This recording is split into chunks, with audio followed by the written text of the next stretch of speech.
Salamat tayo ni katulong speaker na to nga sobrang nakita na kong galing ani. Sa Roger Dato. From Eagles Team. Wala, nalimot ko sa mga team na, ma'am, sorry kayo ha. Next time, itawag na nako ang team. Okay. Eagles Team. Good morning sa atong tanan, especially sa ating mga kauban sa Group 4. Good morning sa atong tanan. Actually, kanang galis ko tayo karong adlaw is all about naman sa kanang background sa atong kumpanya. So, ang akong history is all about the background of the company. Yeah. Ako rin yung lista para dito. RDB. So, meaning sa RDB, realization of dreams for a better Life. So, nindot din siya. No? And RDB is a Realization of dreams for a better life. Kung nakapanindot ko siya ang atong umahabot. Yes. Hindi mo siya of maon. Okay.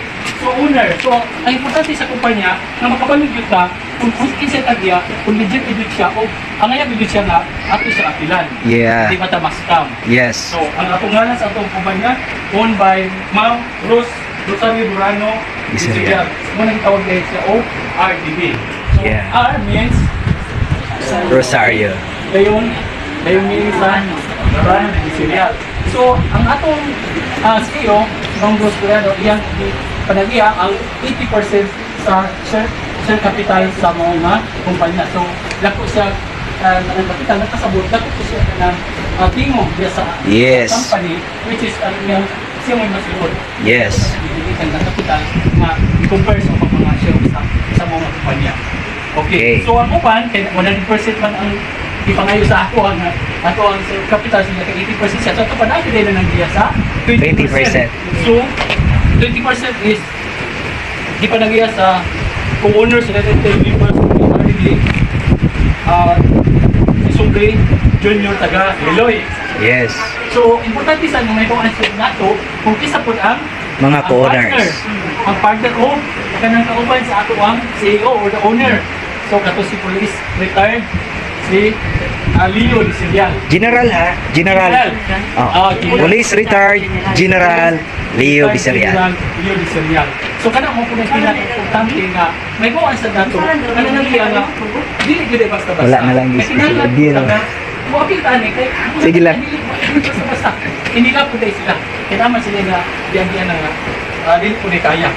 Okay, so nagsugod ang kumpanya December 8, 2020 mo na nga karong December kay ba't naman sa tuig so mo itong imo nilang imam na sila sa ibigay ba kayo mga to sila na libre salamat may libre. Yes. Sa kadaghan. Wow, thank you ninyo tanan. Na open forum. Yeah. Training. Okay. Okay, dayon hitabo nga i-register siya atong Yeah. January 26, 2021.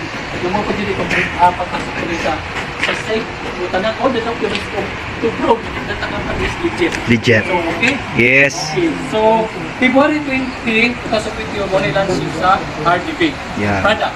Then, ang ako lang may istorya aside from the legit and company and all the products is very effective. Yeah. And if you compare to the other product, our product is on the more Yeah. than all the products that we encountered before I entered the RDB. Wow, wow.